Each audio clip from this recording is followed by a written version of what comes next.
I think we started live streaming right now. We are live on YouTube, Sadananda. Okay, thank you. Namaste. I am Sadanand Mankikar, the moderator for today's session. Before we start today's webinar, we have to pay tribute to some distinguished personalities.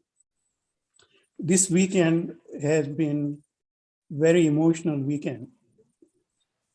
As the world was trying to bear the sad news of passing away of Gana Kokile, Lata Mangeshkarji, Canadians, especially Torontonians, were stunned with the news of passing away of Menaka Thakkarji, who was one of the first one, if not the first one, to bring the ancient art of Bharatanatyam to Canada.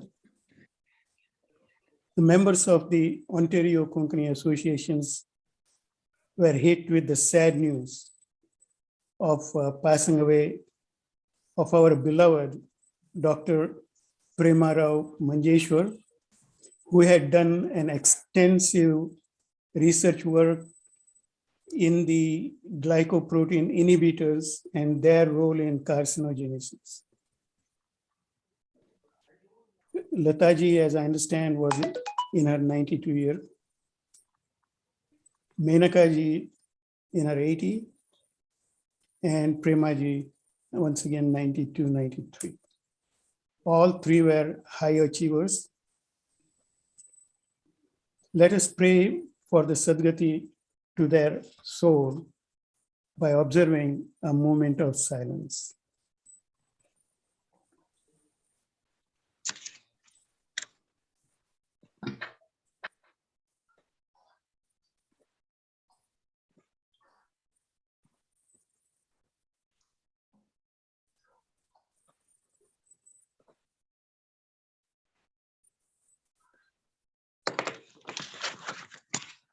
Hari Om Tat Sat. Today's webinar is going to focus on COVID-19 vaccinations. For many, I don't think we need to tell much about it because there is so much news about COVID, vaccinations, immunizations, etc. Still, there are questions in terms of the efficacy and the impact of vaccines, especially in children. So we will be focusing quite a bit on the impact on children, but at the same time, touch base with the adults and seniors. We have been extremely fortunate in having a panel of experts. And the format will be, there will be one presentation followed by introductions by two speakers and a long question answer sessions. The first presentation will be by Padmaja Sriram and her team. They are fourth-year medical students at the University of Toronto. They have formed a group called CHERI, which is Community Health Education for Refugees and Immigrants. Their title is Vaccination for Younger Children.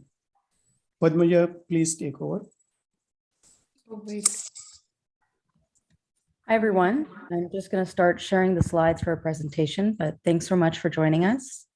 We're excited to speak to you about vaccinations in young children. And for the subsequent Q&A, can someone confirm that you're able to see the slides? Yes, you can see that. Perfect. Great. Okay, so we'll get started. Hi, everyone. As I mentioned, my name is Padmaja.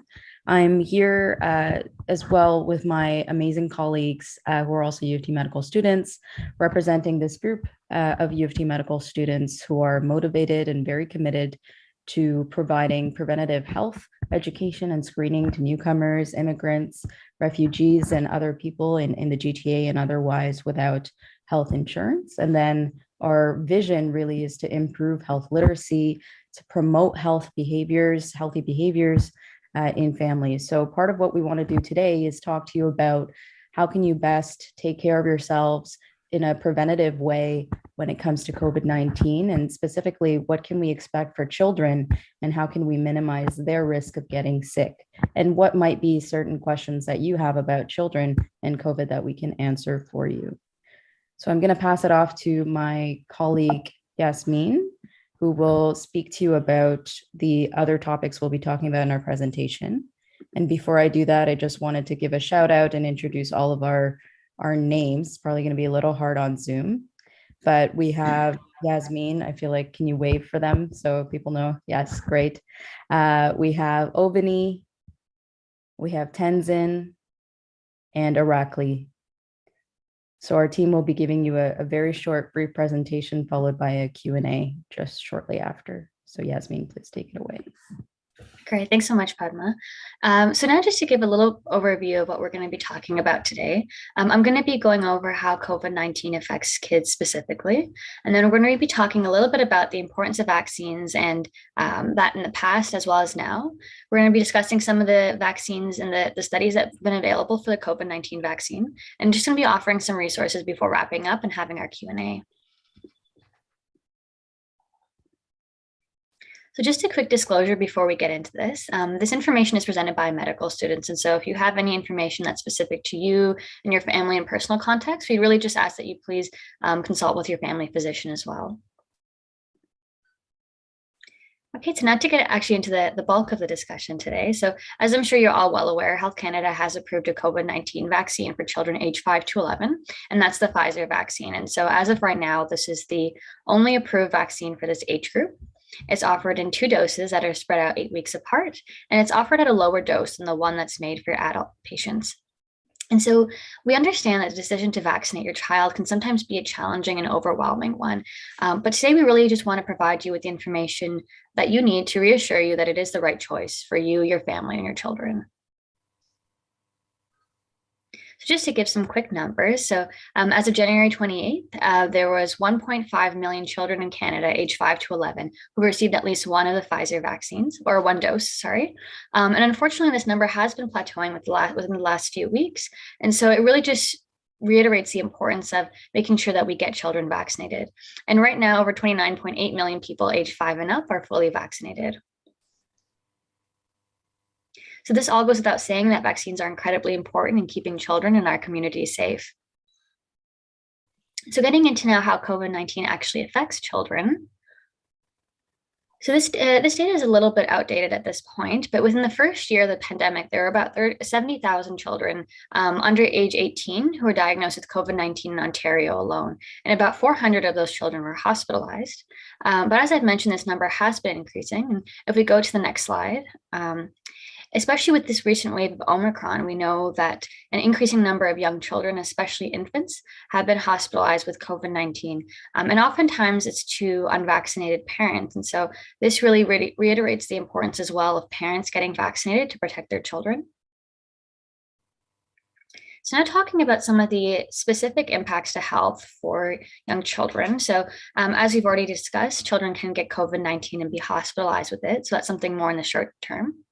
There's also this risk of a complication called multi-system inflammatory syndrome, which is essentially this very severe inflammation of different parts of your body. So your hearts, your lungs, your kidneys. And so while most children do recover with treatment, it is a severe complication that we worry about. And then some of the long-term side effects include tiredness, headache, difficulty sleeping and concentrating, muscle and joint pain and cough. And these are all part of something called a long COVID syndrome, which are symptoms of COVID that last for months, even after a COVID-19 infection has already been finished. So why should I vaccinate my child? And so the bottom line is that although children are less likely to get severely sick from COVID-19, they are able to still, 1, get sick from COVID and be hospitalized with it. They're still able to spread COVID to others, including people who are immunocompromised and are at risk of a severe infection. There's also the risk of the complication that we talked about, the multi-system inflammatory syndrome. And there's also the risk of long-term symptoms after COVID, known as the long COVID-19 syndrome. Now, in terms of some of the social and mental health impacts, we know that COVID-19 restriction measures are especially hard on young children, and this is often due to the school closures that we have as a result of COVID-19 outbreaks. And so we know from research that frequent school closures and social isolation actually make children's mental and physical health worse. And that for children who have special needs and require on specific programs such as speech therapy and social skills training, we know that these lockdowns are especially disruptive to them. But vaccinating children is really one of the best ways to reduce spreading COVID-19 in schools and preventing outbreaks that force schools to close down in the first place. And that by having children get vaccinated, we can also resume some of the really important after school things that children really appreciate, such as sports teams and spending time with friends. And now I'll pass it on to Avini, who'll be talking about the importance of vaccinations. Thank you so much, Jasmine. So I just want to take the moment to talk about importance of vaccines in general. If we go to the next slide, we can see that vaccines have been used for decades and decades to prevent serious illnesses such as diphtheria, pertussis, polio, measles, mumps, and rubella. Actually, some of these diseases are not even diseases that we commonly know of or even learn about anymore because vaccines have helped us eradicate these diseases, especially in Canada. And another importance of getting vaccinated is that vaccinations will help slow and prevent the development of new variants like Omicron. So this will help reduce the global spread of COVID-19 and help get the pandemic under control. So overall, getting vaccinated is the best way that we know to keep us, your family, your children, and everyone else safe. So keep everyone in the community from getting serious illnesses, hospitalization, and hopefully allow the return to work and school. Now I will pass it on to Arya to explain studies on COVID-19 vaccination for children. Thank you, Avini. So health and safety regulatory bodies are continually monitoring vaccination safety and effectiveness data. So this ongoing system ensures that safety guidelines and protocols are updated as more and more children receive their vaccination. In terms of published studies, there's a paper released at the end of 2021 looking at COVID-19 vaccinations, specifically in children aged 5 to 11 years of age. In this study, the authors looked at 2,268 children, which were randomly assigned to receive either the Phizer vaccination or a placebo, which is an injection that does not contain the messenger RNA, the main component of the Phizer vaccination. So the authors then looked at safety and immunity data. In terms of safety data, the data demonstrated that the vaccine was safe and participants developed only mild occasional side effects such as low-grade fever, pain in the injection site, and fatigue. Now, in terms of effectiveness, this data summarizes the effect of the vaccine in terms of protecting against COVID infection after receiving the first dose of the COVID vaccine. So in this graph, the blue line represents the children who received the placebo, which is an empty injection that does not have the key ingredient present in the Phizer vaccination. The red line is those children who received the Phizer vaccination. So as you can see, as the graph progresses, which represents the progression of time, the blue line increases, which represents a higher incidence of being infected with COVID infection, whereas the red line, the rates of infection are much lower. So specifically, the data shows that the vaccination gives a 90.7% immunity against COVID infection after receiving the vaccine. In other words, receiving the vaccination gives you a 10-fold protection against the COVID-19 infection. Now, in terms of future studies, the study that I was discussing right now is actually being expanded to include 4,500 children across 90 clinical sites. And there was another study which is currently underway, which is looking at 13,000 children, but it's scheduled to be completed in June 2023. However, as Yasmin has mentioned, over 1.5 million children have already received the COVID-19 vaccination. So overall, ongoing studies and safety data demonstrate that COVID-19 is both safe and effective in preventing infection in hospitalized children. Okay, so now I'll pass it off to Tenzin to discuss vaccine safety.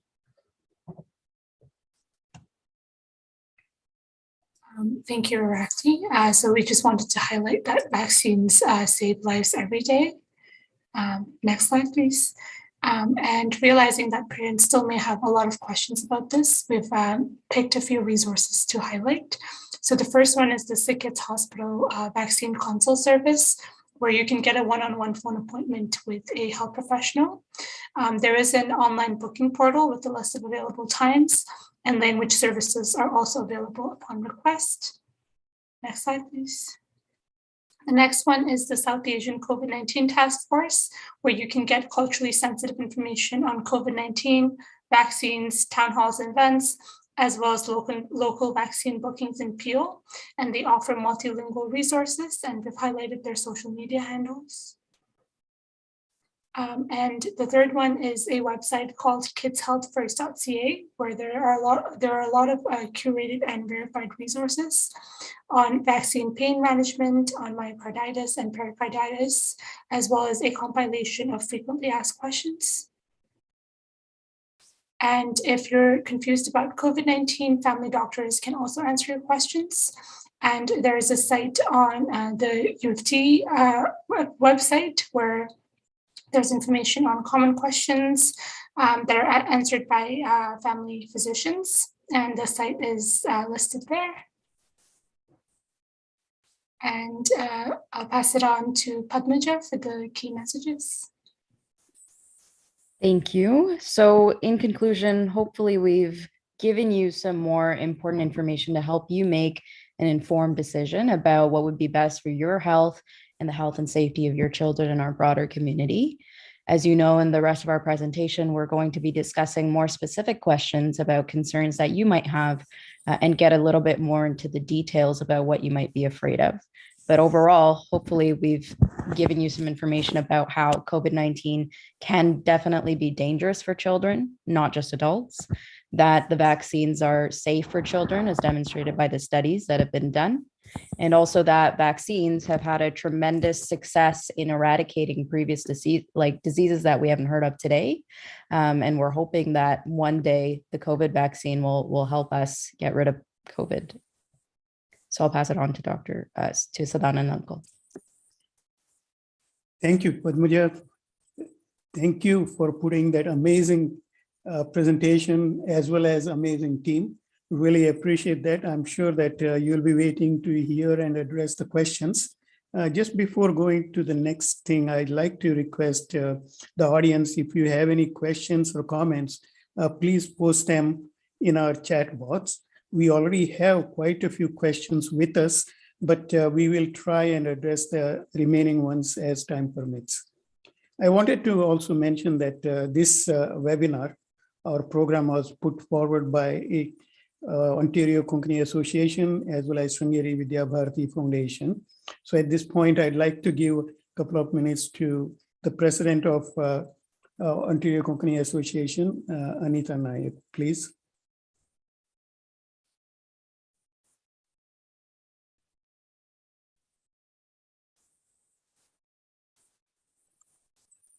Anita? Unmute. Sorry.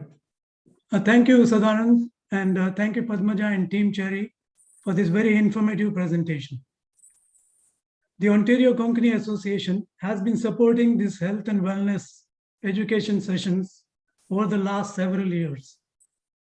These sessions are important as they raise awareness about our mental and physical health. We wish to thank prominent member and past president of our association, Sadanand Mankikar, who has been instrumental in bringing these useful sessions to our community. Today's relevant topic of COVID-19 vaccinations is very important, and we have a panel of two distinguished health professionals and Team Cherry to answer any of your questions. We request all to put yourselves on mute if you have not already done so, and if you have any questions to put them in the chat box. Anita will be monitoring the chat box and will read out these questions to the panel for their answers. Our executive committee member, Rachna Kamath, is providing technical support for today's event, and she will be spotlighting the speakers and will also be telecasting this event live on YouTube and Facebook. All our events are available for viewing on OCA's YouTube channel. So if you have not already done so, please subscribe to them. I'll now hand over back to Sadanand. Thank you, Vivek. Excellent beginning. With this, I'd like to invite our first panelist, Dr. Haripriya Akula. She's a family physician. She's a board chair of Dufferin Area Family Health Team. She's also a palliative physician at Headwaters Hospital. She is a memory clinic lead physician at the University of Toronto Medical School. Dr. Akula? Thank you, Sadanandji. Thank you for the introduction, and I'd also thank SVBF and OKA for having me here. Just to clarify, yes, I am a family doctor, and I practice about 30 minutes north of Brampton in Orangeville and Grand Valley. I work out of the hospital, Headwaters Hospital here in Orangeville. But more important, given the context of the webinar today, right from day zero, myself, physicians, and our allied health team, we have been part of our pop-up assessment centers, our COVID clinics, and taking care of COVID patients or non-COVID patients over the last 2 years. And I'm here not with a prepared speech or presentation, but hopefully to share my experience, opinions, and whatever knowledge I have, and to answer hopefully to the best of my ability any questions that come up. Thank you. Thank you, Dr. Akula. The next panelist, distinguished Dr. Amit Arya. He's a director of Canadian Society of Palliative Care Physicians. He's a lecturer at Division of Palliative Care at University of Toronto, and he's also assistant clinical professor at Division of Palliative Care at McMaster University. Dr. Arya. Thank you so much. Namaste, everyone. It's really a pleasure to join this important discussion.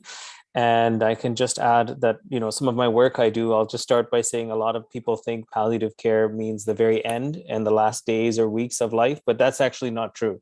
So I look after, actually the majority of people I look after have maybe years or months of life left. They're older adults who have, serious illnesses, lung disease, heart disease, they're on dialysis perhaps, or have renal disease, dementia, and so on. And my practice is generally in the hospital, but I also work in the clinic setting, in home care, and in long-term care. And during the pandemic, especially, I was asked by my hospital, at least at one point, to lead our rapid response team into long-term care facilities, which had large-scale outbreaks of COVID-19. And in addition to that, I've done many, many town halls so far on the importance of vaccinations. So once again, very excited to join this important discussion, and thank you for having me. Thank you, Dr. Arya.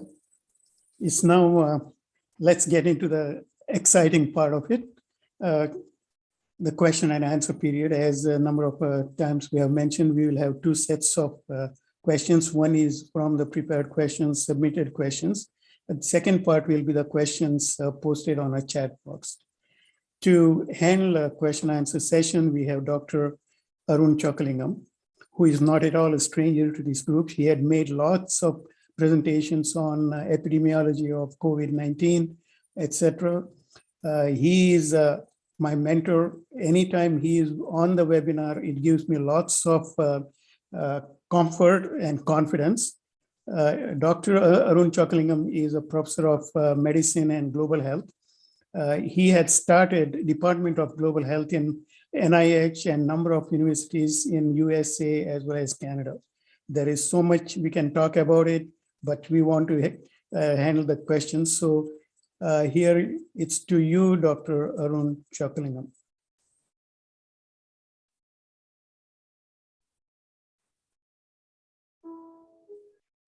Good morning. Well, on behalf of Sringeri Vijaya Bharati Foundation and Dr. Lakshmanan, we would like to bring this jointly with VOCA and with the able guidance of Sadanandji to you. First, thanks to Cherry team and Padmaja for a very nice presentation on the children and the vaccine. And we have an outstanding panel here. And we have several questions already pre-prepared or pre-asked, which we have a list. In the interest of time, I am just going to go through for the next 40 minutes or so, and then we will take questions from the chat box as well through Mrs. Naik. First question is addressed to Padmaja and her team. Yasmin has very nicely presented, but the question still lingers. COVID-19 does not affect kids as severely. So why should they get vaccine? Thank you, Dr. Chokalingam, and thanks so much for that question. I think that, it's a really important question, and we're hoping that as Yasmin was speaking, you felt compelled to get your child vaccinated, but if not, hopefully I can convince you. So it is true that COVID-19 typically does not affect children as severely as it might other people who are immunocompromised, who are elder in age, and I'll let my other panelists who are experts in this speak about that.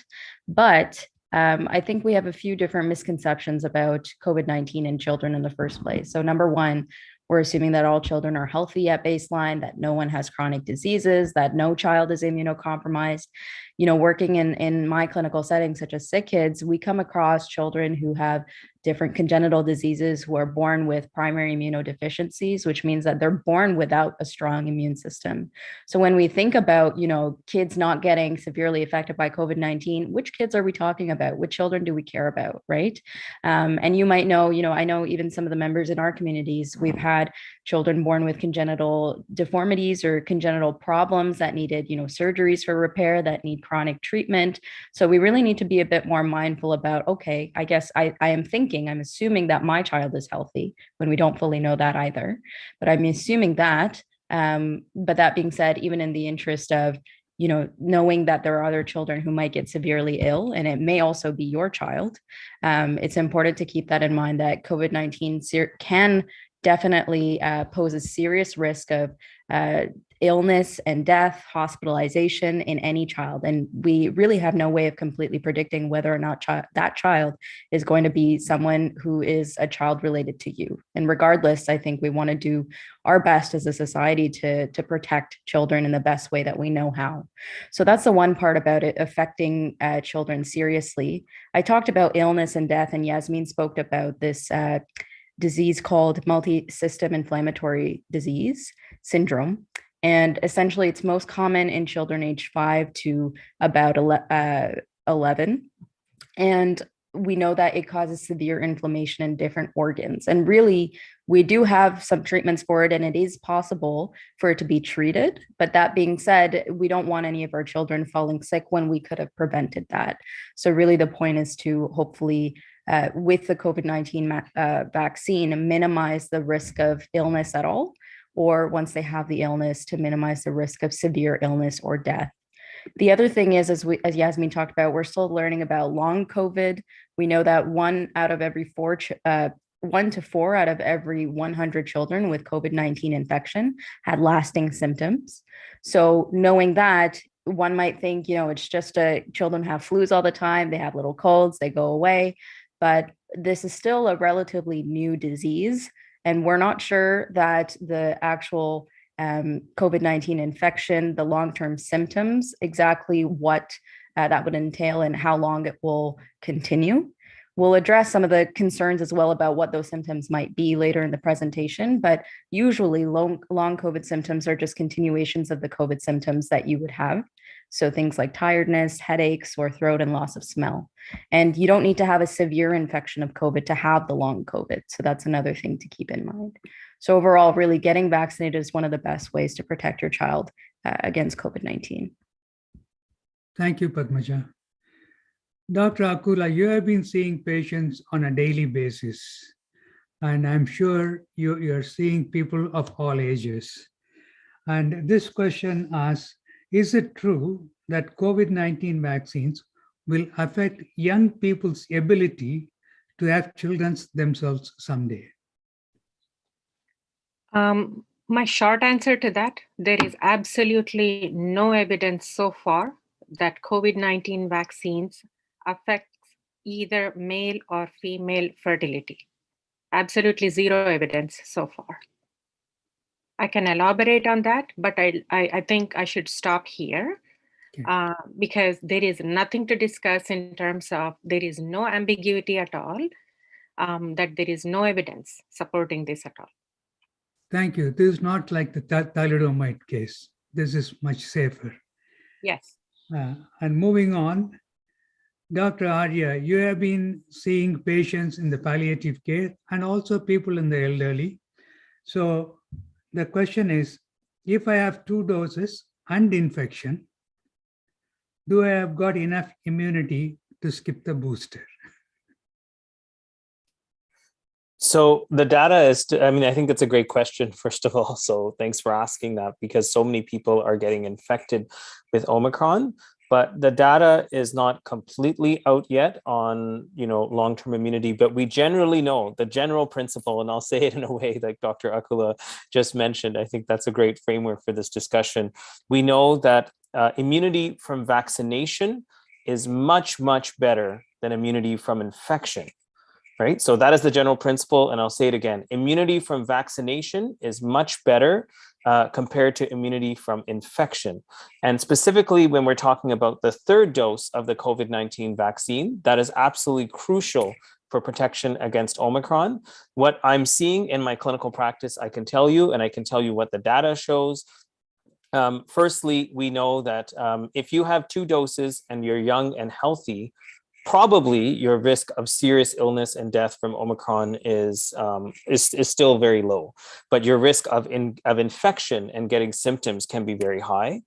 But if you're an older adult, and as we age, our immune system sort of decreases in terms of its efficacy. If you're an older adult, and also if you live with some type of life-limiting illness, could be heart disease, lung disease, COPD, renal failure, any of these sort of illnesses, then of course your risk could be higher. And definitely we know the 3rd dose is actually even crucial to preventing hospitalization and death in that population. So absolutely, I would say that the 3rd dose is very, very important.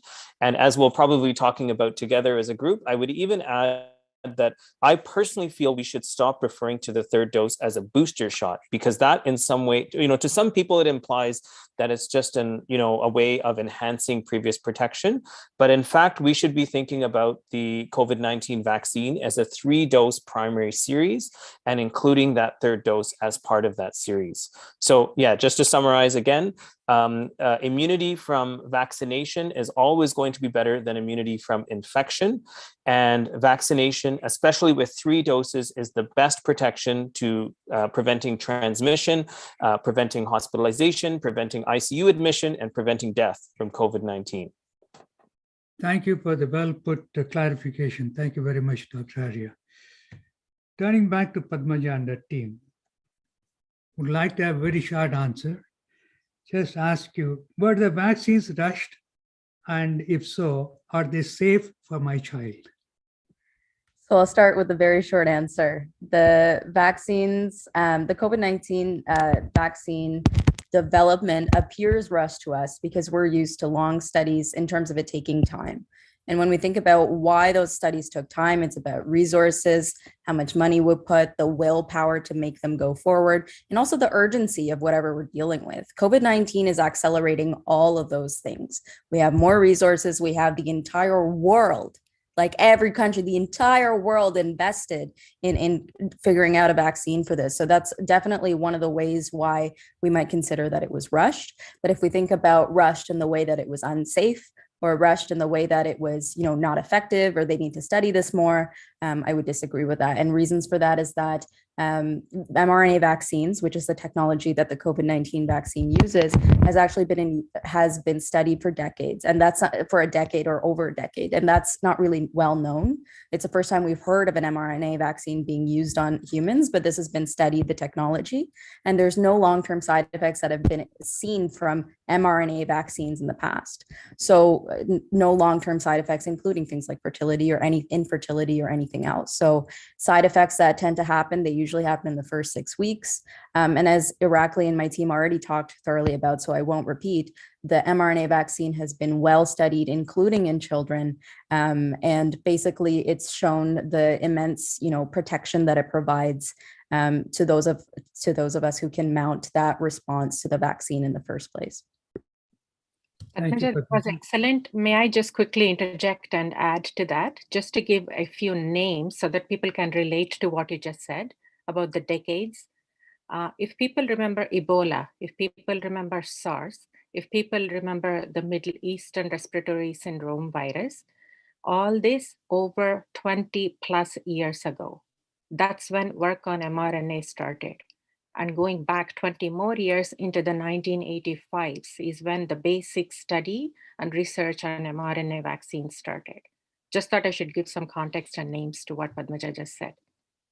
But just add to that, there is a global will, unprecedented global will. And the agencies which are evaluating the drugs, like FDA, have speeded up. Normally what takes about 15 years has been done in 15 months. I think this is very unprecedented, and it is quite required at this time when the whole world is in calamity. Thank you. Let's move on. Dr. Akula, there is a confusion. Which brand of vaccine should I get? Is one better than the other? Is it better to mix or get the same brand for second dose and booster, maybe I should say as third dose? I'll try not to be facetious. I'll pretend that you're my patient sitting in front of me asking me this question, and I'll ask you, when was the last time you asked me about the brand when I gave you the tetanus booster, or when I gave your child the primary series of immunizations? And I'm not intending to insult you by asking this question. Never. The reason I say it this way is so that we can think and reflect on how we are processing information that's out there, what the evidence is, what it means for me to have a Moderna versus a Phizer, and what is in a name or a brand. And that is how I would answer this question, in the sense that whether it is a Moderna or a Phizer, both are mRNA vaccines that have followed the exact same protocols, safety trials, clinical trials, to ensure that they have met the highest standards, and they have passed several layers of committees, whether you look at US, Europe, India, here, wherever it is, right? And this is consistently been approved all over. And that's my answer to my patient who will ask me this question, that no, we are not going to be talking about brands here. We are going to be talking about vaccine, and when are you going to receive your vaccine? That's how I would answer my patient. Very good. Thank you for the clarification. Dr. Arya, I think we have talked about this earlier, but this is coming up again. It says, I have had 2 doses and don't feel urgency to get a third one. So how are you going to convince me?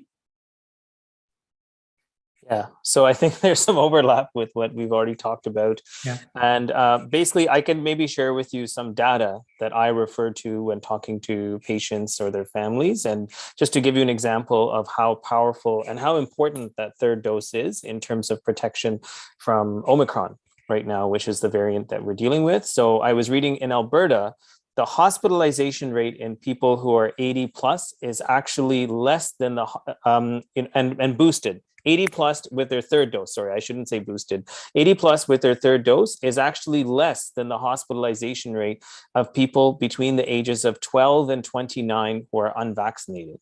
So that really shows you how powerful that third dose is at protecting some of our most vulnerable populations, older adults, people who are over the age of 80.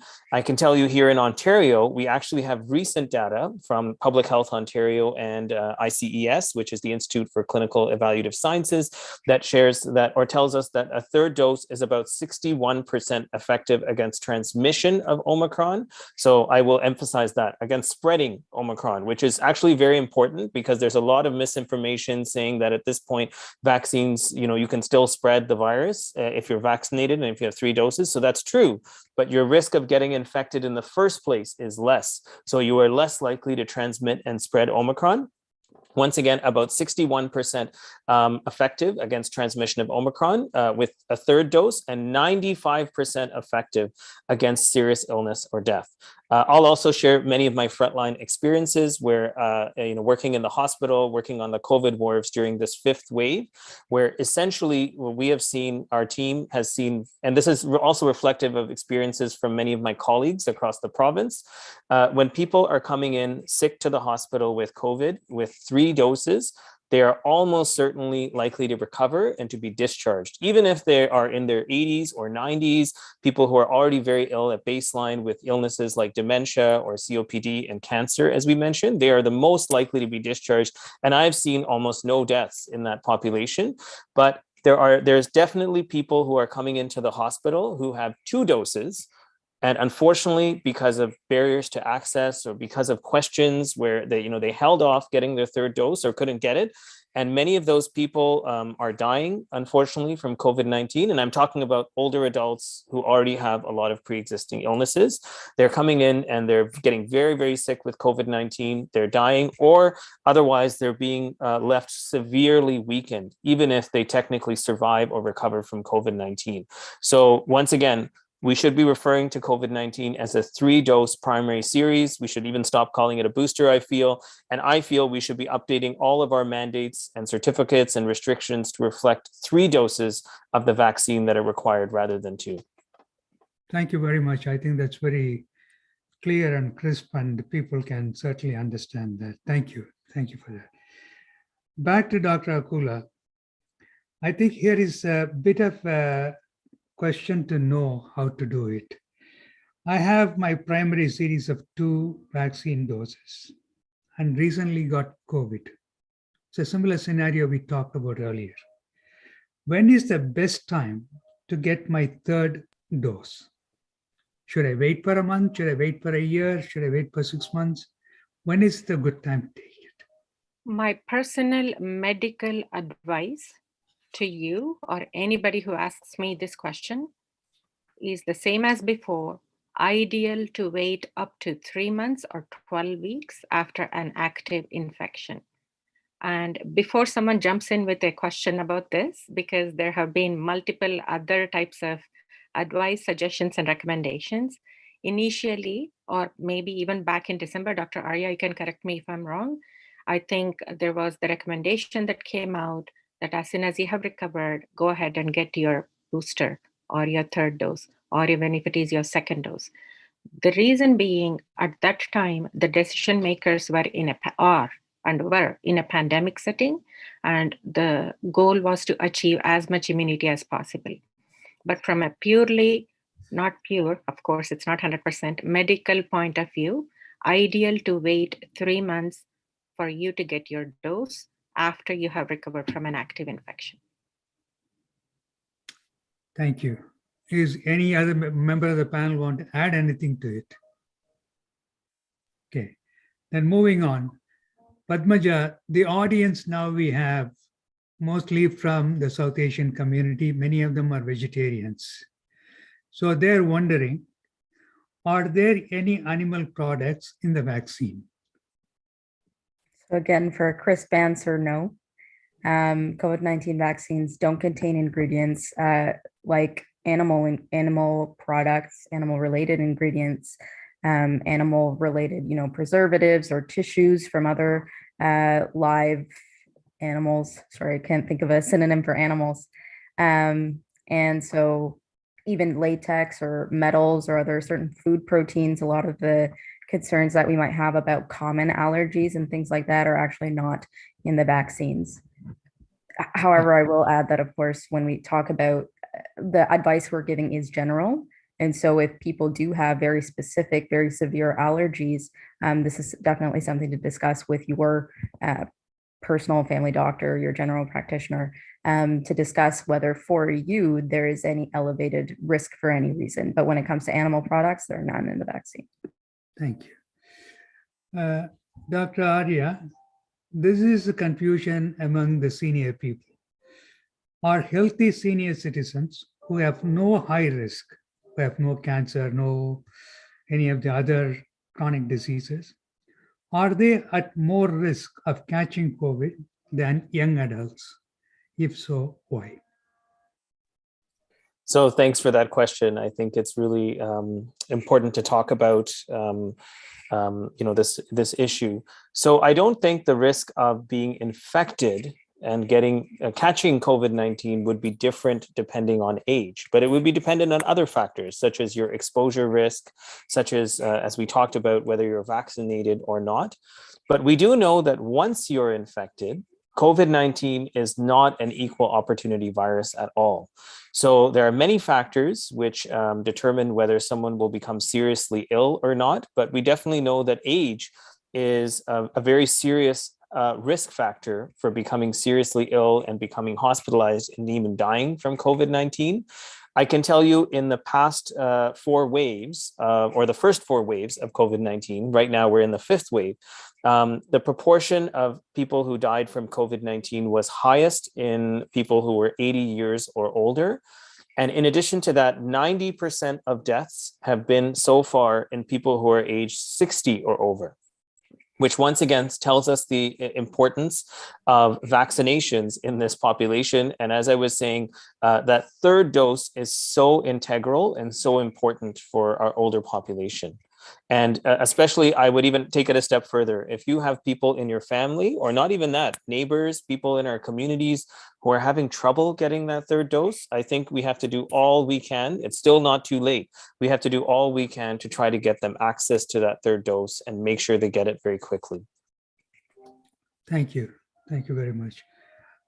Dr. Akula, so because of the Omicron and because of the situation right now, there is so much of worriness in the people. There is a question here. In the last few months, occasionally in the night, I felt soreness in the nasal passage and headache sometimes, accompanied with slight feverish feeling, which generally disappears within hours of getting up. Are these symptoms of COVID? Should I get tested? I'll be careful with my answer here, because what you just described can be related to any number of medical conditions. It can be something as, depending on the age group, it can be something as simple as chronic sinusitis, something like a chronic upper respiratory or lower respiratory illness, or somebody who is recovering from an injury, having concussion or post-concussion syndrome, and the list can go on. If anyone presents with an acute worsening of pre-existing symptoms that you just described, yes, we do want to check for active COVID infection, number 1. Number 2, and I assume that more questions will come up, we are probably looking at and also wanting to rule out a long COVID syndrome as well. So I'm not sure how to answer your question in a clear-cut fashion here, because we are basically looking at a workup, not a 1-minute answer or a 10-minute assessment with this management plan that will come up. And I'm sorry I sound as if I'm not giving you a very clear answer here, but because of the duration of the symptoms, we need to look into it more thoroughly than just saying yay or a nay to COVID, if that makes sense. No, that's definitely it's a very good answer. Thank you. But the key word here is these symptoms disappear within hours of getting up. And having no prior conditions like concussion or sinusitis. So is it fear, or is it just something that we should be careful to take the test? And again, if it all depends on who the person is that is experiencing this, right? So we can talk about, I'm not sure if you're trying to imply that there is a psychosomatic component to this. So I will be careful with my answer. Before we jump into any type of psychosomatic component here, we do want to rule out a true medical organic condition. And that's the reason I said we need to do a workup here before we suggest that, yes, there is a psychosomatic component. And that's how I would approach. All right. Thank you. Not satisfactory, but that's how I would do it. All right. Well, the medical science is empirical, right? So we just go with the knowledge that we have. Yes. And again, just to finish my answer, doing the rapid antigen test today, if I'm assuming the patient is sitting in front of me and showing a negative, will not really solve the patient's history, presentation, or the problem that he or she is presenting with. And that's the reason I said it needs more follow-up and a workup. Yeah, myself being in epidemiology, there's too many false positives and too many false negatives. Anyway, moving on. Dr. Arya, what are the real long-term effects of COVID? What % of COVID patients are expected to have these impacts and why?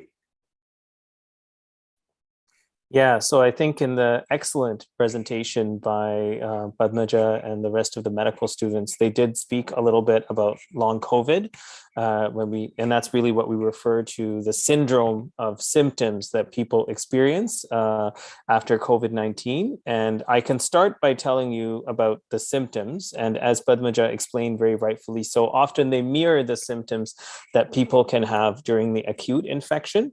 But as COVID-19 is a multi-system, illness, some of the most common symptoms that we see sufferers of long COVID describe are fatigue, especially exertional fatigue. So when they try to get up and do daily activities, people are feeling very tired. They need to take naps. They need to rest a lot.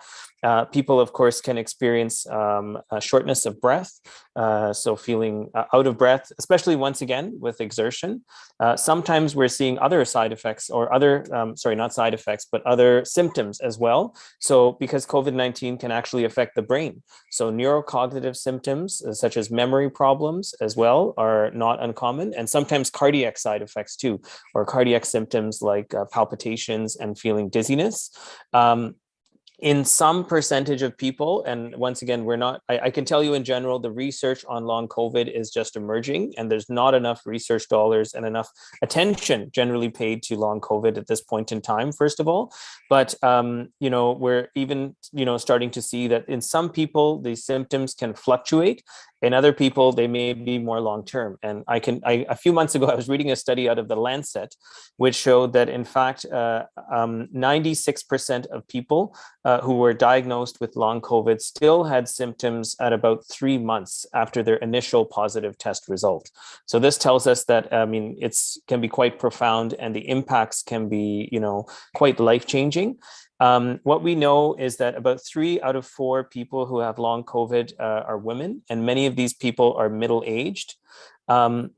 Here in Canada, I can tell you that once again, we don't have exact statistics on this, unfortunately, but there's conservative estimates which say that about 10% of Canadians who have contracted COVID-19 will suffer from prolonged symptoms, but there's other estimates which say it might be even as close to 1 in 3. So we don't know exactly is the answer. And before the Omicron wave, the estimates put that at even as high as 500,000 Canadians who could have, long COVID. So many people are actually referring to COVID-19 as a mass disabling event because of that reason. And it once again speaks to the reasons as to why we all need to get fully vaccinated, meaning 3 doses. We all have to do whatever we can to protect each other from becoming infected in the first place. And we have tools that can do that safely, where we don't have to go back into a lockdown. And we should not have to even mention that word, actually, but I'm just going to say it and put that out there. That's my opinion. And I'll add one last point about long COVID, which I think is very important, is that as we know, a lot of our statistics, a lot of our media reports focus only on hospitalizations, they focus on ICU admissions and deaths. But in fact, almost everyone who develops long COVID is not someone who ended up in the hospital. In the beginning, they may be classified as just having mild symptoms, and they may be someone who never needed to go to a hospital. They were just told to stay at home, and they were told it would get better, but unfortunately, it did not get better. So what we need once again a lot more recognition. We need statistics about long COVID, and we also need a lot more medical resources as well for people who are suffering from long COVID. Thank you. Padmaja, you and your team have done quite a bit of research, and you are providing us evidence-based information, which I appreciate. Now, in Canada, we are using either Pfizer or Moderna, which are mRNA-based vaccines. Now, the question is, can COVID vaccine alter DNA? These mRNA vaccines, can they in any way alter DNA of a person? What does your research say? Yes. So based on our research, again, the bottom line that it doesn't, but I can explain why. So when we think about the anatomy of a cell, and this is taking us a little bit back, we have DNA in our nucleus. So that's guarded by its own little membrane, similar to our cell membrane. And it's interesting because our mRNA vaccine, or the mRNA technology, it never actually gets to that area inside the nucleus. That particular segment is just remaining in the cell. So what the vaccines actually do is they're giving instructions to the cells to build protection against the virus causing COVID-19. So then the body produces an immune response, and then it discards all the vaccine ingredients. And if I read correctly, please correct me if I'm wrong, the vaccine materials or ingredients really don't last in your body for more than 2 to 3 days.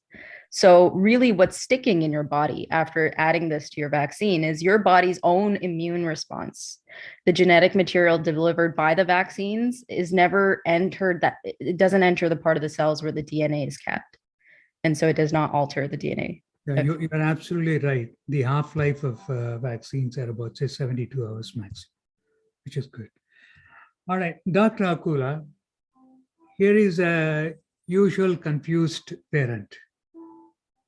So consider me as your usually confused parent. My child got COVID once. So can he get infected again? Or having got the infection, he is immune to this infection forever? The first part, or the first answer to that, if your child has had confirmed COVID infection, there is definitely a chance that the same child or the same individual is likely going to get infected again. That's my short answer. And what was the second part of the question? I think the confusion is, having got the COVID once, will that immunity itself will protect my child? Maybe temporarily, until the naturally induced antibody titers are present, which will likely last only a few weeks. And that is the reason I mentioned we want to wait 3 months for the earlier question, so that we give the body a chance, the immune system a chance to not be confused and not introduce a vaccine in that 3-month window. And we definitely want to boost the immune system and give a vaccine once that 3-month window is up, so that the child gets immunity through the vaccine, which is more longer lasting. Thank you. Dr. Arya, it's a similar question. It says, can a fully recovered Omicron patient get reinfected? If so, is the severity and prognosis different? Yeah, so I think many people are asking that question because so many people are getting infected and they're still vaccinated. I'll start by saying that we know that Omicron as a variant has more vaccine escape compared to Delta. And before, with the Delta variant, with vaccinations, there was a lot more protection at getting infected in the first place. But once again, I will emphasize the importance of that third dose to prevent you from transmitting COVID-19, or transmitting Omicron or getting infected in the first place. I can tell you also beyond that, that once again, in terms of immunity over time, we don't know about new variants. So we don't know how that will also impact your ability to protect yourself from COVID-19, but probably you're good for at least a period of weeks or months until you have to worry about catching COVID-19 again. And also, this, of course, depends on the particular individual. So if someone is very old or in the very young people who are immunocompromised, they may have weakened responses to vaccination in the first place. And that obviously, could impact the degree to which you become ill. In addition to this, I can say that the severity of your infection could also determine your immune response as well. So there's just a lot of different factors. Even if you've had 3 doses of the vaccine and you've got infection, we still have to be very cautious because we've talked about long COVID. And once again, I think one theme that I just wanted to say clearly up front in this presentation is that we all live in a very, very interconnected world. So even if our own personal risk is very low and we know that we have 3 doses and we're going to be very safe, this is an extremely contagious virus, and we could spread it to someone else who is immunocompromised, who's older, who could have a very different outcome, right? So that's why we have to think of this collectively, and we have to make sure that we protect ourselves from getting COVID-19, our family members, but also our communities, because we don't want to pass it on to someone who's vulnerable. Thank you. On that note, Padmaja, can one get infected by sharing food, utensils, clothing, soap, etc.? Because you're working with refugees and immigrants. So under these conditions, can one get infected by sharing? So this is a good question. From my understanding, and I hope that Dr. Akula and Dr. Arya or Dr. Chokalingam, you yourself will correct me if I'm saying something out of line. The short answer is that COVID-19, it's interesting because how it's transmitted has the communication around how it's transmitted has changed so much since it came out. So initially, everyone was worried that we had absolutely no idea. It was maybe airborne, droplet, contact, even indirect contact, which is like touching a doorknob from someone who's infected and then someone else coming and touching the doorknob and then touching their face. So there's so many different, so much different advice that has been put out. But what I'm understanding now about Omicron is that rather than the touching surfaces, so if an infected person touches a surface like a doorknob or something else like, I don't know, a car handle, staircase handles that people like to touch, elevator, door buttons, all those things, it's not primarily transmitted in that way, in that someone else who's healthy touches that button and then touches some area of their body where the virus is able to get inside. But I think that what you asked about is, sharing the same utensils. And that's that I think I would have to look into the specific numbers. But if we're thinking about the amount of virus, the quantity of virus that would be in the saliva, in the spoon, or sharing that with someone else, or if you would ask me, let's say someone in my household has COVID-19 and they've used this spoon, should I use the spoon? I would probably err on the side of caution and say don't. So I just want to actually throw this question back to Dr. Akula and Dr. Arya in terms of how you would answer that.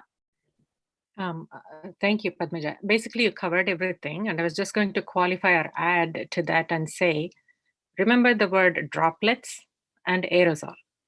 And if I pretend I'm right now within my window of being exposed to an individual who had COVID, and I'm in the 2 days preceding active symptoms, and following that 3 days of me being actively symptomatic. So this 5-day window, I'm talking, I'm smiling, I'm singing, I'm sneezing or coughing. And I have my cup of water, I put it down, or I've done this, I put it down, and then someone else picks it up. That's enough for the transmission. This is just my common sense medicine, mind you. I'm no epidemiologist. I'm no expert in anything else. Common sense. That's why I use the word droplet and aerosol. As simple as that. So I agree with you. You want to err on the side of caution, don't. I too agree with you. I'm looking at the watch. Time is running so fast when we're having good time. I'm just going to pass it on to Mrs. Nayak, because there are quite a number of questions in the chat box. She might want to ask the panelist, but before I give it to her, I want to thank all 3 of you and Padmaja and your team for a fantastic learning experience. Thank you. Mrs. Naik? Yeah. So some of these questions may have been answered. I'll read them out anyway. Ram Balakrishnan says, thank you for this timely seminar. There are many confusing messages and this type of scientific discussion helps.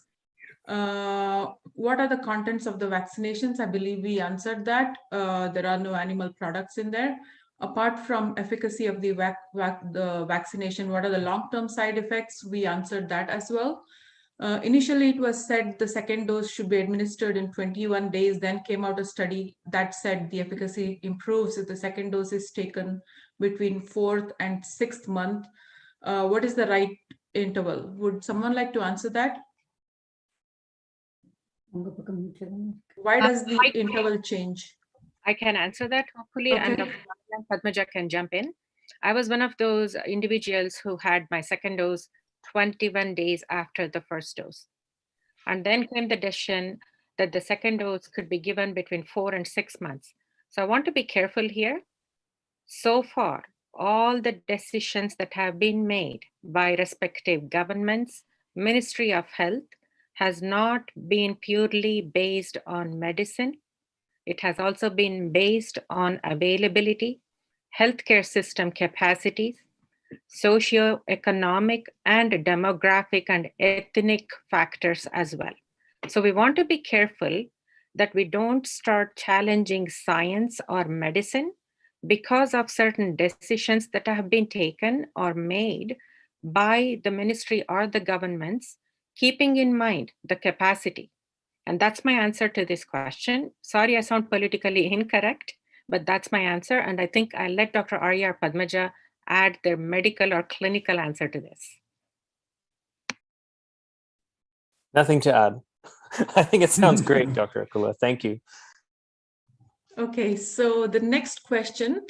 Now we are asked to take booster shots. How long will the vaccination effectiveness last? So that is a good question.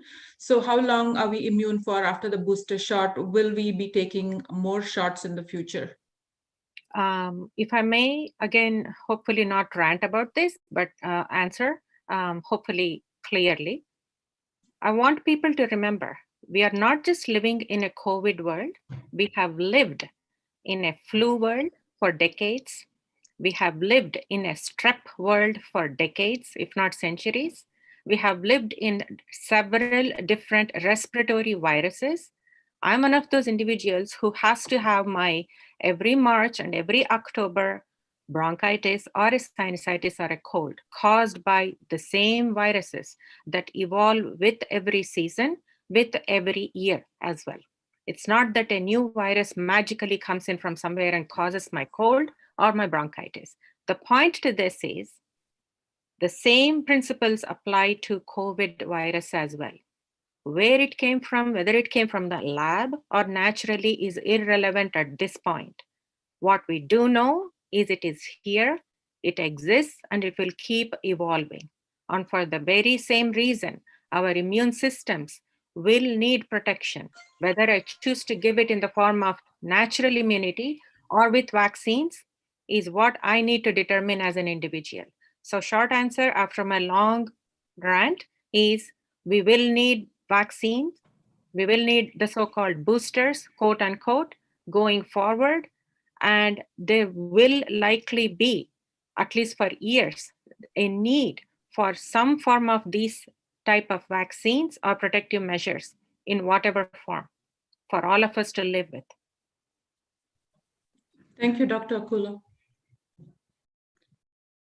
How can we effectively contain new variations raising across the globe? I may know the answer to that, but I'll let the experts speak. Okay, maybe I can start the conversation. So personally, I don't think it's something that, is necessarily in our hands. A lot of this is determined by governments and policies. And I'll start by, explaining my response to this answer by telling you about what the word pandemic means. So pan means sort of a disease which is spreading all across the world. So this is the issue that we're having at this point in time, where if Canada, even if Canada is 100% vaccinated with 3 doses, that will not end the pandemic, because by definition, once again, pandemic means this is something that is spreading all across the world. Right now, unfortunately, and I can get into the politics of this and the reasons for this, but unfortunately, we do not have global solidarity when we're talking about vaccinations. We have, and this is also part of the other reason I strongly feel that, of course, the vaccine technology is amazing, and the vaccine technology absolutely shows us, and we have the evidence to show that it's very, very effective. We should all get vaccinated, but the branding with Pfizer and Moderna and the competition is absolutely not necessary, because these companies have actually, unfortunately, generated a monopoly on these vaccines. They are making less supply, and selling it for a lot of money only to rich countries, and many poor countries don't even have access to vaccinations. So right now, at this point in time, roughly or only about 10% of people in low-income countries are vaccinated. Like even with 1 dose, 10%. So that means 90% are unvaccinated. There are about 4 billion people right now who are unvaccinated around the entire world. So that, of course, I mean, when you're unvaccinated and you get infected, of course, this is a huge moral tragedy where you're going to be more likely to get sick. You're going to be more likely to die. And I think everybody's life should be considered as valuable as we would consider our own, and also our family members. But on top of that, that is going to lead to a higher likelihood to generate more variants, and will impact us here in Canada as well. So I really do hope that the government of Canada will one day lead the way and try to promote vaccination, just not here in Canada. Once again, if we win the race and we are the #1 vaccinated country, it won't end the pandemic, because the pandemic is global. So we need to show global solidarity. Maybe we need to waive, there's a TRIPS waiver. You can look this up, but basically it means that they would waive the patents on these vaccinations, which means that any pharmaceutical company in the world could make these vaccines and could have access to the mRNA technology to make the vaccine. And it would give all nations and all countries in the world a fighting chance to at least save themselves. Anita, I just want to add to exactly what Dr. Arya said. I think in a globalized world, when people are traveling from, no matter, we cannot stop people from traveling. And if 80% of the population is still not vaccinated, then the pandemic will never end. I think there is a moral responsibility for us and for all the high-income countries to support and to make sure that the last person on this globe gets vaccinated. Yeah, makes sense. Thank you, Dr. Arya and Dr. Chokalingam.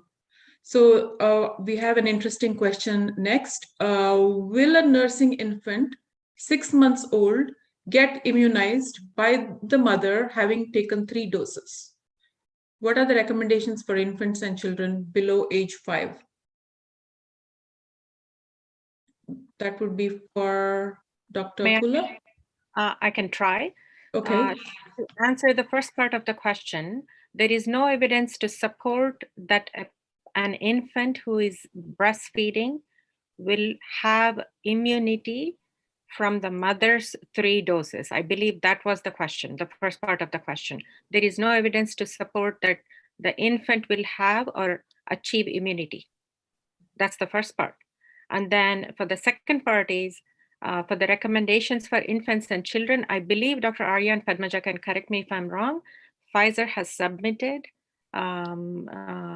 for approval, if I'm not wrong, in the last couple of weeks, or at least in this month, a vaccine for children aged less than 6 years of age, but not yet in the market or approved by any agency, if I'm not wrong.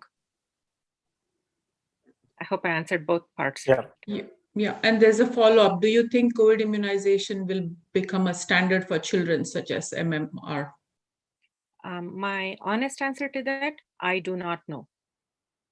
Because we do not know how this virus will evolve, and we do not know whether or not we need it as part of primary immunization series for infants or children at this point, at least, given the present data. Thank you. Then what's the rationale for waiting 3 months? I believe you answered that. What's the rationale for waiting 3 months to take the second and third dose after active infection? I believe Dr. Akula said because you have natural immunity for a few weeks. How fatalities in certain cases, how do we have fatalities in certain cases within a few days of taking the first dose? How can we explain that?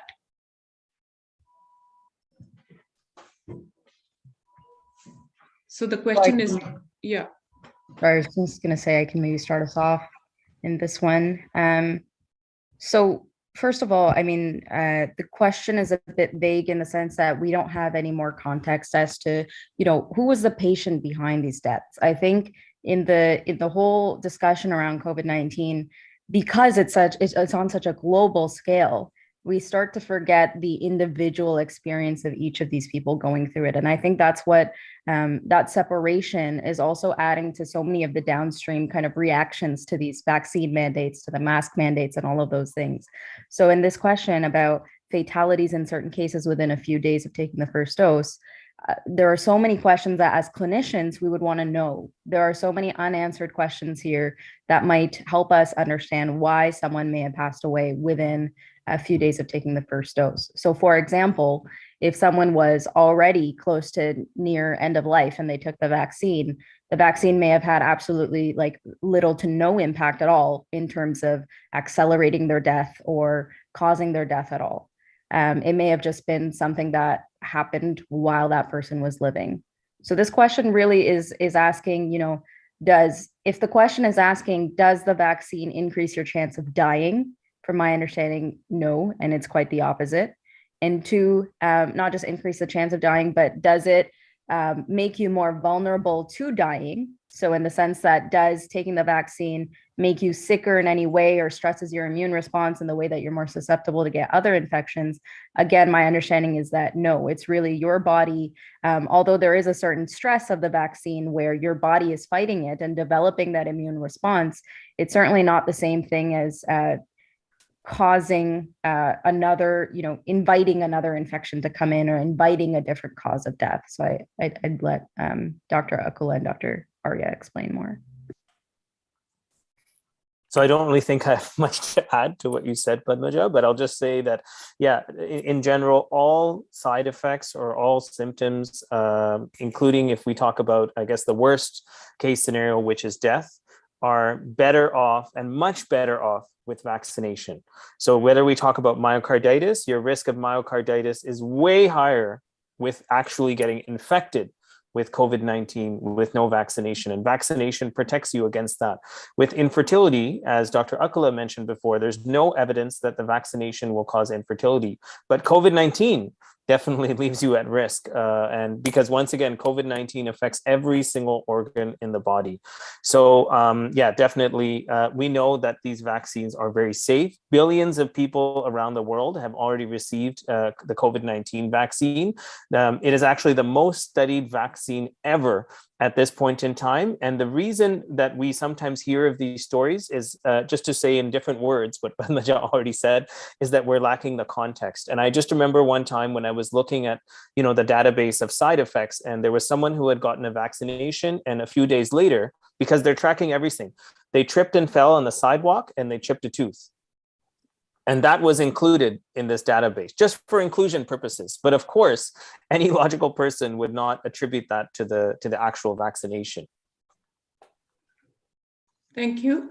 There's another question here. Will there be any long-term impacts as we are taking vaccines at a constant pace? Did we just answer that question? If we didn't, I can quickly summarize. Okay. I think, you know, first of all, you can even take the example of children. You know, Canada has in different provinces have their immunization schedules for children. It's very routine for us to give these vaccines that have already passed all these safety regulations that have proven their clinical efficacy, and have proven to have that benefit over whatever potential risk. So no one will get on here and say that there is absolutely zero risk of anything happening ever to anybody. No one can promise that. But I think what we can say is that we already do this. we already do all the things in a sense that we're doing with the COVID-19 vaccine. But I think because of the scale of the issue and the problems that are coming up and that are more, I guess, immediately apparent to us, I think we're starting to question more, which I don't think is a bad thing necessarily. It can help us understand, what happens even behind the scenes and what has been happening. But I think that there are no new risks really to the COVID-19 vaccines that we have to worry about compared to other vaccines that we've already been giving children, adults, seniors. Probably all of us have gotten, by virtue of either being born here or having to immigrate or come here in some way. Yeah. Thank you. I could just add a little more to it. Perhaps every time when we take any foreign object inside our body, it'll have reaction, both good and bad. In medical science, we look at is the good overwhelms the risk. So based on that, it's not a bad thing to take it often. But the real question is there a vaccine that is very similar to smallpox vaccine, which we take in the early ages, and then we take it only once. And then maybe after 30 years or 20 years, we take a booster dose. So I think the science has got to wait until we come up with a COVID vaccine that will have a very long-term effect. But right now, no. Thank you. Here's a question that has perplexed me as well. How do we justify that Israel has highest vaccination rate and yet highest rate of infection and death? May I take a stab at it? Sure. Do we know the population demographics of Israel compared to the population demographics of a Canada or an India? Do we know what type of immunity they have towards natural diseases? Do we know their age groups? How is the breakdown? Because this is not a simple black and white answer here. And I'll also flip it and make a facetious remark here. I had a couple of I practice in a mostly Caucasian location here, and I probably have less than 3% Southeast Asian population as my patients. One of my Indian patients comes back from India 3 months ago and asks me, how is it that a poor country like India is doing much better than a country like Canada with all its resources and its vaccination rates? And I can answer it medically, but I can also answer it facetiously as well. The reason an individual in India is more likely to fight an infectious disease much better than an individual who has born and brought up here is the natural exposure to all the lovely bugs that are out there. For example, I just came back 3 weeks from India. My cousins happily will pick up, I don't know how many of you are from South India, but the bhaji from a stall that is right by an open sewer, have it, nothing will happen to him or her.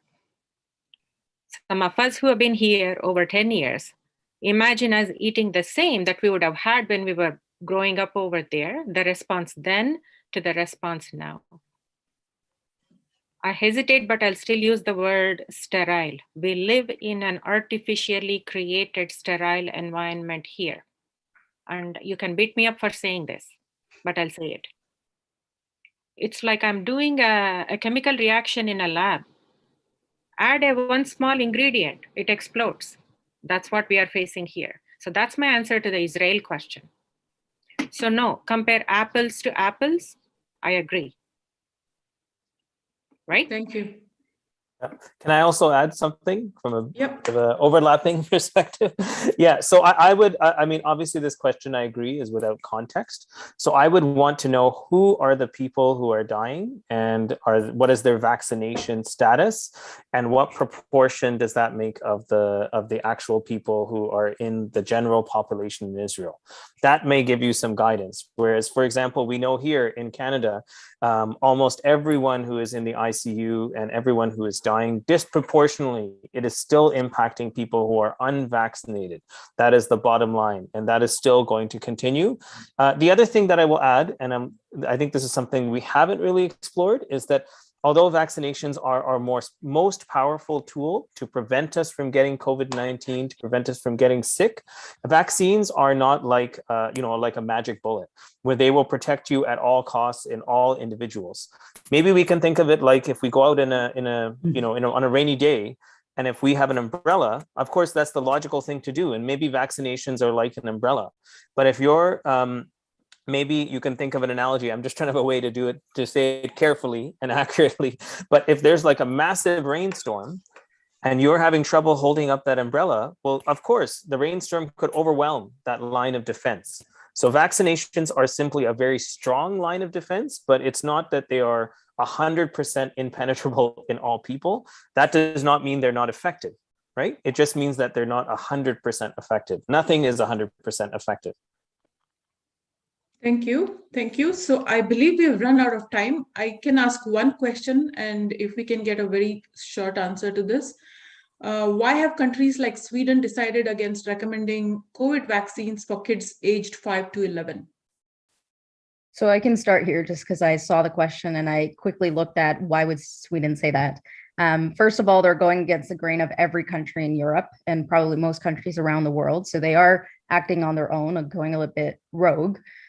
But even citing their own health professionals, the health agency, they said that the COVID vaccine is very safe and is safe for children. So they're not worried about safety by any means.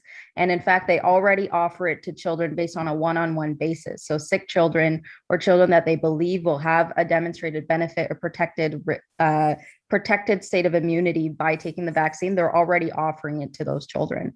So all they have said, or all they are deciding, is that they're not going to essentially include the COVID vaccine, as we talk about, as a primary immunization series, not that they're not recommending it for children in general. And that is whatever answer they give, the decision of a country or a ministry to provide a vaccine free of cost to a certain population. There are so many factors that go into that: political decisions, economic decisions. Maybe they want to use the money that they might be using to vaccinate every single child in Sweden towards something else in terms of their pandemic response. So I wouldn't essentially think that, Sweden is deciding that kids age 5 to 11 don't all need the COVID vaccine, therefore my child doesn't need the COVID vaccine. I wouldn't make that assumption. Thank you. Sorry, can I add one line? I'll just say every physician that I speak to, every pediatrician that I've spoken to have openly talked about how the COVID-19 vaccine is essential for ages 5 to 11. And I'll tell you on a personal note, my 2 children aged 11 and 9 both have their first 2 doses of the COVID-19 vaccine already. And once again, that's the case for every colleague that I speak to.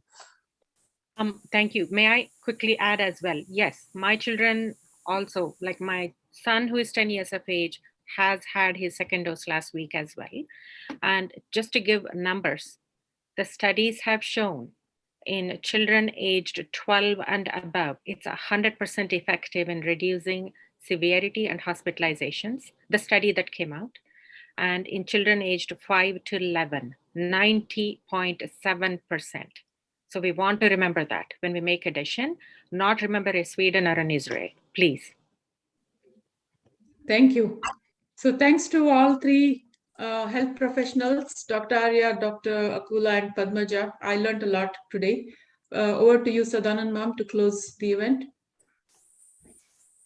Thank you, Anita. Thank you, Dr. Chokalingam. And thank you, Padmaja, Dr. Akula, Dr. Arya.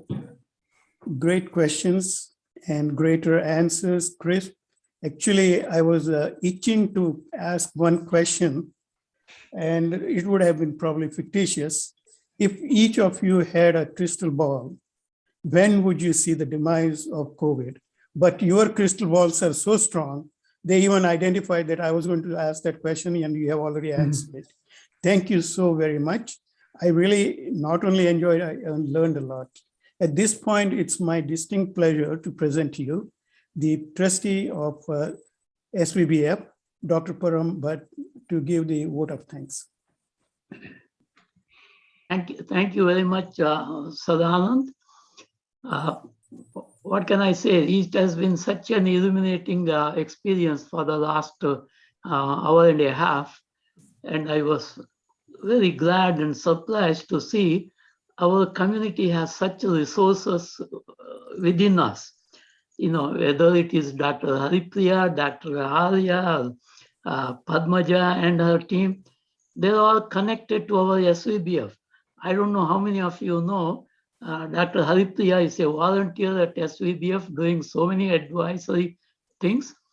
Padmaja basically grew up at SVBF, and Dr. Amit Arya, this another, I hope he will forgive me for saying this. I have seen him on our stage performing classical Hindustani music.